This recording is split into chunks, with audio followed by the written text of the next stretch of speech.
Social media platform x पर post कर लिखा है कि बीजेपी की केंद्र सरकार द्वारा संविधान संशोधन के माध्यम से चंडीगढ़ पर पंजाब के अधिकार को लेकर उन्होंने बात कही है। और आपको बताते हैं कि क्या कुछ ट्वीट अरविंद केजरीवाल की ओर से किया गया है। उन्होंने लिखा है कि बीजेपी की केंद्र सरकार द्वारा संविधान संशोधन के माध्यम से चंडीगढ़ पर पंजाब के अधिकार को खत्म करने की कोशिश किसी साधारण कदम का हिस्सा नहीं बल्कि पंजाब की पहचान और संवैधानिक अधिकारों पर सीधा हमला है। ये ट्वीट किया गया अरविंद केजरीवाल की ओर से। फेडरल स्ट्रक्चर की धज्जियां उड़ाकर पंजाबियों के हक को छीनने का ये मानसिकता बेहद खराब है। अरविंद केजरीवाल ने इस मुद्दे पर ट्वीट किया है और साथ ही साथ लिखा है, जिस पंजाब ने देश की सुरक्षा, अनाज, पानी और इंसानियत के लिए हमेशा बलिदान दिया, आज उसे पंजाब उसके अपने हक से वंचित किया जा रहा है। ये केवल एक प्रशासनिक फैसला नहीं, इसके साथ ही उन्होंने ये कहा है कि बल्कि ये पंजाब की आत्मा पर सीधी चोट पहुंचाने का काम है। किसी तानाशाही के सामने सिर नहीं झुकाया जाएगा, अरविंद केजरीवाल ने ट्वीट किया है। पंजाब आज भी नहीं झुकेगा, न झुका था और न झुकेगा, इस चीज को कहा गया है। चंडीगढ़ पंजाब का है और पंजाब का ही रहेगा।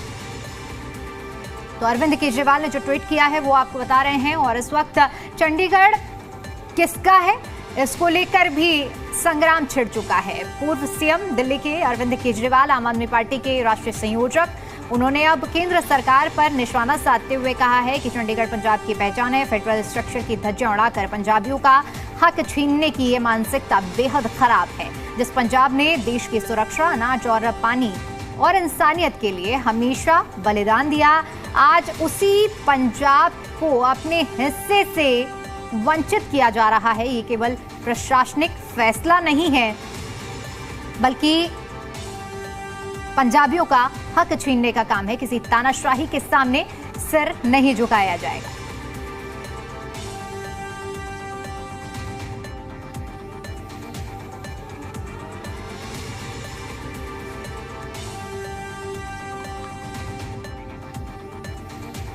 इधर दिल्ली सरकार के कैबिनेट मंत्री मनजिंदर सिंह सिरसा ने चंडीगढ़ को लेकर विपक्ष के दावों को बेबुनियाद बताया है।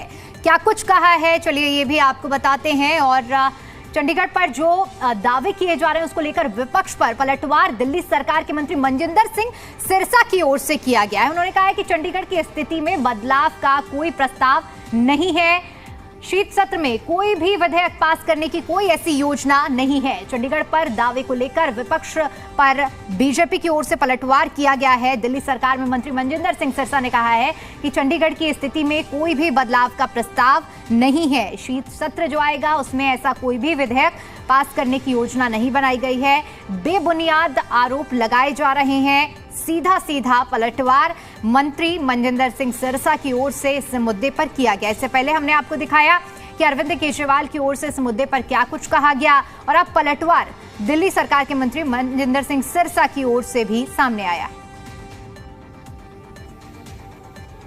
चंडीगढ़ को लेकर विपक्ष द्वारा एक भ्रम फैलाया जा रहा है और अभी उसका स्पष्टीकरण केंद्रीय गृह मंत्रालय ने भी दिया है। मैं भी यह स्पष्ट करना चाहता हूं, चंडीगढ़ का और पंजाब का क्या नाता है ये हम सब जानते हैं, हिस्टोरिकली हो या इमोशनली हो, और बीजेपी और केंद्र सरकार भी अच्छी तरह से अवगत है इससे।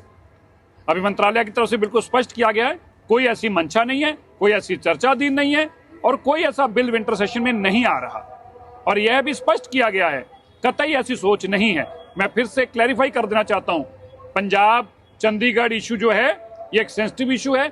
कतई ना सरकार ने ना कभी बीजेपी ने ऐसी सोच रखी है। हम जानते हैं इसकी इमोशनली क्या वैल्यू है, इसलिए इन सभी भावनाओं की कदर करते हुए ना कभी ऐसी भावना थी केंद्र सरकार की और अब तो उन्होंने लिखती तौर पर स्पष्ट किया है। इसलिए मैं मीडिया के माध्यम से कहना चाहता हूं, ये जो भ्रम फैला रहे हैं कृपया इसकी जानकारी सब तक दें। तो देखिए, मंत्री मनजिंदर सिंह सिरसा ने इस पूरे मुद्दे पर स्पष्टीकरण भी दिया और उन्होंने कहा कि सिर्फ ये भ्रम फैलाने का काम किया जा रहा है। चंडीगढ़ किस तरह से भावनात्मक तौर पर पंजाब से जुड़ा हुआ है, इससे हर कोई वाकिफ है। चाहे हम फेडरल स्ट्रक्चर की बात करें या फिर इमोशनल पहलू से हम बात करें, चंडीगढ़ पंजाब का हिस्सा ही है और इसे किसी भी तरह से अलग नहीं किया जा रहा है। और हमारे साथ बीजेपी प्रवक्ता सुनील फोगाट जी जुड़ चुके हैं। सुनील जी, बहुत स्वागत है आपका जी दिल्ली एनसीआर हरियाणा पर। सबसे पहले तो मैं आपसे यही समझना चाहूंगी, एक तरह से दोनों ही वर्जन हमने सुनाए जी दिल्ली एनसीआर हरियाणा पर, विपक्ष का क्या कुछ कहना है और मंत्री मनजिंदर सिंह सिरसा ने इस मुद्दे पर क्या कुछ कहा है। लेकिन बड़ा सवाल ये है कि अगर ये कहा जा रहा है कि भ्रम फैलाने का प्रयास किया जा रहा है चंडीगढ़ को लेकर, तो आखिर इसके पीछे के मायने हम क्या समझे? क्या पॉलिटिकल माइलेज लेने के लिए आम आदमी पार्टी की ओर से इस तरह की बात चंडीगढ़ को लेकर कही गई है? जी दीपिका जी, बिल्कुल। देखिए, ये आज गृह मंत्रालय ने भी स्पष्ट कर दिया और अभी आपने हमारी दिल्ली सरकार के वरिष्ठ मंत्री उनका भी बयान आपने सुनाया है। तो ये सिर्फ और सिर्फ क्योंकि अब दीपिका जी समस्या ये है इस देश में विपक्ष की पार्टियों के साथ कि वो हर चीज में राजनीति ढूंढते हैं, हर जगह वो अपना फायदा देखने की कोशिश करते हैं। उनको देश के विकास से, राज्य की तरक्की से कोई मतलब नहीं है। अब आप देखिए, ये बिल्कुल स्पष्ट तौर से मना किया गया है मंत्रालय द्वारा कि ऐसा कोई बिल विचाराधीन नहीं है।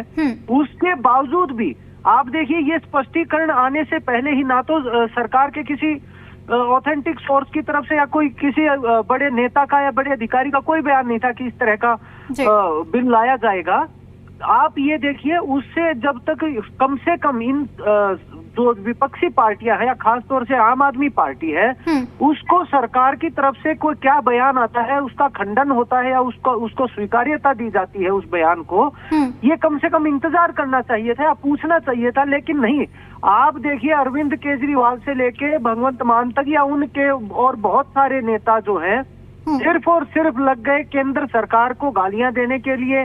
केंद्र सरकार को इस तरीके से वो प्रेजेंट कर रहे हैं लोगों के बीच में कि ये तो पंजाब के बिल्कुल धुर विरोधी है, पंजाब को बचा सकते हैं तो सिर्फ हम ही बचा सकते हैं, जबकि पंजाब को और पंजाब के लोगों की आत्मा को इन्होंने मार दिया है, उनको बिल्कुल खाली कर दिया है। जिस प्रकार पंजाब के अंदर नशा बढ़ा है, जिस प्रकार बेरोजगारी बढ़ी है, जिस प्रकार पलायन बढ़ा है पंजाब के अंदर, उसकी वो अपनी नाकामियां छुपाने के लिए, क्योंकि अभी आने वाला साल जो है चुनावी साल है, वहां पे चुनाव की तैयारियां शुरू हो गई हैं, तो ये इन सब को सिर्फ और सिर्फ अपनी राजनीति दिखती है। इनको गाहे बगाहे सिर्फ ये दिखता है कि हम कौन क्या मुद्दा लेकर के आए कि हमारी कमियां जिससे छिप जाए, और केंद्र सरकार को चाहे झूठे ही सही, कुछ समय के लिए ही सही, सिर्फ केंद्र सरकार को और माननीय प्रधानमंत्री जी को किस प्रकार से टारगेट किया जा सके, किस प्रकार उनको गालियां दी जा सके, सिर्फ और सिर्फ ये मंशा होती है। तथ्यों के ऊपर जाने की या किसी भी बात की गहराई में जाने की या देश और प्रदेश की भलाई सोचने की इन लोगों की कोई नियत नहीं। ठीक है, मैं लौटूंगी आपके पास में। बलतेज पन्नू जी भी हमारे साथ जुड़ चुके हैं, प्रवक्ता हैं आम आदमी पार्टी से। बलतेज जी, आपका भी बहुत बहुत स्वागत है जी दिल्ली एनसीआर हरियाणा पर। सबसे पहले तो मैं आपसे यही समझना चाहूंगी, जो आरोप लगाए जा रहे हैं, एक तरह से अगर देखा जाए, कहा जा रहा है चंडीगढ़ को अलग करने की बात कही जा रही है, लेकिन दूसरी तरफ इसे बेबुनियाद आरोप कहा गया है। चाहे हम गृह मंत्रालय की ओर से जो स्पष्टीकरण की बात अभी सुनील जी भी ने जिक्र किया है, मंत्री मनजिंदर सिंह सिरसा का भी हमने वो बयान सुना, तो अगर ऐसा है तो आरोप आप लोग किस आधार पर लगा रहे हैं? किस आधार पर आप चंडीगढ़ को अलग करने की बात कह रहे हैं कि ऐसा प्रस्ताव लाया जा रहा है? मैं सुन रहा था, सुन ली मैंने पूरी बात। मैं तथ्यों पे ही बात करूंगा और मैंने बिल्कुल भी बीच में नहीं बोला ना। मैं रिक्वेस्ट भी करूंगा कि बीच में ना बोले, सिर्फ मैं 2 मिनट ही लूंगा। देखिए, बीबीएमबी का मसला पहले आया, जो भाखड़ा ब्यास मैनेजमेंट बोर्ड है, उसके ऊपर कब्जा करने की पूरी कोशिश की गई। एक तरफ पंजाब बाढ़ के साथ जूझ रहा था, बाढ़ में लोग फंसे हुए थे, ये लोग वहां पर सेंट्रल फोर्सेस लगाने की पूरी कोशिश कर रहे थे और लगा ली काफी जगह पे। उसके बाद आया पंजाब यूनिवर्सिटी का इशू, उसकी सेनेट भंग कर दी गई, सेनेट तोड़ दी गई। हरियाणा ने अलग कर लिया था पंजाब यूनिवर्सिटी के साथ बहुत साल पहले, जब बंसी लाल मुख्यमंत्री हुआ करते थे हरियाणा के। उनकी कोई कुर्सी का हो गया था कि नीचे लगा दी, इसी वजह से उन्होंने जितने कॉलेजेस थे हरियाणा के वो पूरे के पूरे तोड़ लिए। अब ये हरियाणा को दोबारा पंजाब यूनिवर्सिटी में घुसाना चाहते हैं ताकि सेनेट के ऊपर कब्जा किया जा सके। जब वहां पर विवाद हुआ, वहां पर जो स्टूडेंट्स हैं वो संघर्ष करने लगे, वो आज भी बैठे हुए हैं संघर्ष के ऊपर। इन्होंने वो वापस लिया। क्या वो अफवाहें थी? अब जब पंजाब ही नहीं, पूरी दुनिया में, पूरे मुल्क में, इवन दिल्ली में भी वहां की सरकार गुरु तेग बहादुर जी का 350वां शहीदी दिवस जो है वो मना रही है। एक तरफ तो सरकार तो उस तरफ लगी हुई है, इन्होंने क्या किया, ये इकोनॉमिक्स टाइम में पूरा आया है डिटेल कि आने वाले पार्लियामेंट में क्या क्या होगा। उसमें जो 240 है उसमें तब ये चेंजेस करने जा रहे हैं। चेंजेस ये करने जा रहे हैं कि इसको पक्के तौर पे यूटी कर दिया जाए और इसको राज्यपाल से हटा करके राष्ट्रपति जी के अधीन कर दिया जाए। जब यहाँ पर प्रतिक्रम हुआ, हल्ला मच गया, तब इन्होंने आज ये कहा कि नहीं, इस सेशन में हम ऐसा कुछ नहीं ला रहे, ये इकोनॉमिक्स टाइम में छपा हुआ है। इसीलिए ही मुख्यमंत्री जी ने कल रात इसके ऊपर अपना प्रतिक्रम दिया और आज अरविंद केजरीवाल जी ने प्रतिक्रम दिया। अगर पंजाब के साथ एक के बाद दूसरा, दूसरे के बाद तीसरा हर कोशिश की जा रही है कि किसी तरीके से पंजाब से सब कुछ छीन लिया जाए। अभी अभी एक तरनतारन में उपचुनाव हुआ है और वहां पर इनकी जमानत जब्त हुई है। ये 5वें नंबर पे आए हैं वहां पर बीजेपी वाले, फिर भी ये कोशिश कर रहे हैं कि जो कुछ हो सकता है पंजाब से छीन लिया जाए, पंजाब को ऐसी स्थिति में डाल दिया जाए कि लोग सरकार के खिलाफ हो जाएं। इसी वजह ये भूलकर कि पंजाब जो है वो एक बॉर्डर स्टेट है, Punjab is very sensitive state, के बावजूद ये कुछ ना कुछ कोशिश हर हफ्ते, हर महीने भाजपा की केंद्र सरकार करी जा रही है। बिल्कुल, बलतेज जी ने जिन बातों का जिक्र किया है उसी पर सुनील जी मैं कुछ ऐड करते हुए आपसे भी समझना चाहूंगी। जिन चीजों का जिसको आधार बनाते हुए आम आदमी पार्टी ने इस बात की शुरुआत की, कहीं ना कहीं मान लिया जाए कि क्या ऐसी कुछ चिंगारी उठी थी और जिसे दबाने का प्रयास किया गया, विरोध जहां शुरू हुआ, क्या ऐसा मान लिया जाए, क्या ऐसा कुछ मसौदा तैयार किया जा रहा था? दीपिका जी, मेरे साथी एक बार भी किसी हमारे नेता का या किसी अधिकारी का बयान कोट नहीं कर पाए। मीडिया में या सोशल मीडिया में क्या चलता है उसकी जिम्मेवारी भारतीय जनता पार्टी कैसे ले सकती है? वो स्वतंत्र संस्थान है, उन्होंने अपने हिसाब से कुछ देखा होगा, उन्होंने अपने हिसाब से रिपोर्ट की। हर चैनल अगले अपने हिसाब से रिपोर्ट करता है। हम किसी के ऊपर कैसे ये नकेल कर सकते हैं कि आप ये दिखाओगे या नहीं दिखाओगे? कमाल की बात है। मैं कहता हूँ, मैं जिम्मेवार हूँ भारतीय जनता पार्टी के किसी नेता या सरकार के किसी केंद्र सरकार के किसी अधिकारी ने अगर कोई बयान दिया है तो उसके बारे में बताइए। सिर्फ और सिर्फ ऐसे ही बात, हवाई बात लेकर के बैठ जाना और सीधा सीधा आप देखिए, इन्होंने आपने जैसे ही शुरुआत की ये सीधा पहुंच गए बीबीएमबी के ऊपर। जब बीबीएमबी का मुद्दा चला था, चाहे कोर्ट की बात हो या भाखड़ा मैनेजमेंट बोर्ड की बात हो, सभी ने पंजाब सरकार को लताड़ लगाई थी।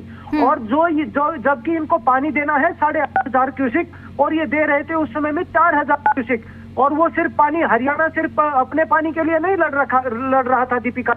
इन लोगों को सच नहीं चाहिए, हरियाणा लड़ रहा था दिल्ली के पानी के लिए भी, अपने पानी के लिए भी और राजस्थान के पानी के लिए भी। जो पानी वहां आता है वो आगे 3 स्टेट में बढ़ता है, सिर्फ एक जगह नहीं जाता। और अगर ये इस तरह का वहां पे ताला लगा के बैठेंगे, अपनी पंजाब पुलिस को लगा करके बैठेंगे, तो हम न्यायालय में गए, न्यायालय ने आदेश दिया और उन्होंने जिस तरह हम चंडीगढ़ पर चर्चा कर रहे थे, सुनील जी उसी पर रहेंगे। बीबीएमबी का उन्होंने भी जिक्र किया तो मैंने इसीलिए बात आगे बढ़ाई है।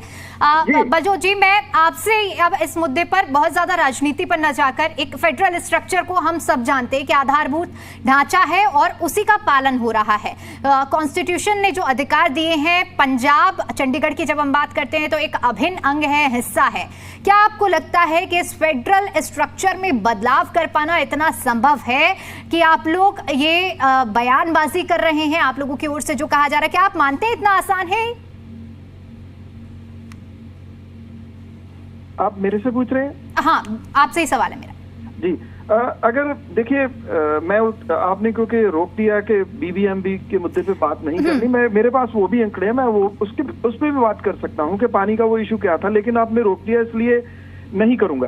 ये फेडरलिज्म के ऊपर सीधा सीधा हमला जो है वो किया जा रहा है, सीधा सीधा कि पूरे के पूरे हक जो है वो छीन लिए जाए।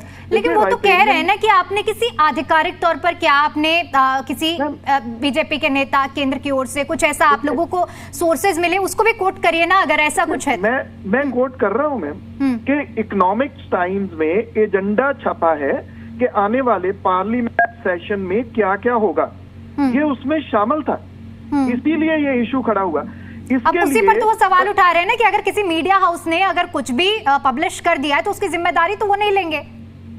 अरे एजेंडा मीडिया थोड़ी ना सेट करता है, एजेंडा सरकार सेट करती है। एजेंडा तो सरकार ने सेट किया, उसमें एक ये क्लॉज था कि जो 240 है उसमें चेंजेस की जाएंगी, इसको पक्के तौर पे जैसे अंडमान निकोबार है, पुडुचेरी है, उसी लिस्ट में डाल दिया जाएगा चंडीगढ़ को, ताकि कल को लीगली तौर पे पंजाब अपना हक ना जता सके। पंजाब के गांवों को उजाड़ के चंडीगढ़ बसाया गया था। 1966 में जब पंजाब अलग हुआ, हरियाणा अलग हुआ है, तब ये कहा गया था कि चंडीगढ़ पंजाब की राजधानी है, जब हरियाणा अपनी राजधानी बना लेगा वो उस तरफ शिफ्ट हो जाएगा। कुछ महीनों के लिए दिया गया था, लेकिन आज हम 2025 में बात कर रहे हैं और अभी ये कहा जा रहा है कि चंडीगढ़ के ऊपर पंजाब का हक ही नहीं रहेगा। पंजाब अपना हक लेना जानता है। पंजाब ऐसी एक स्टेट है जहां पर लोग अपने हकों के लिए फुल अवेयर है और उनको मालूम है कि अगर कोई भी, चाहे वो सेंटर सरकार कर रही है या कोई और कर रहा है, अगर हमारे साथ ऐसा करेगा तो हम कानूनी तौर पे कानूनी लड़ाई जो है वो लड़ेंगे। चलिए ठीक है, समय की कमी है इसलिए बहुत शुक्रिया आप दोनों का ही हमारे साथ जुड़कर अपनी अपनी बातों को रखने के लिए।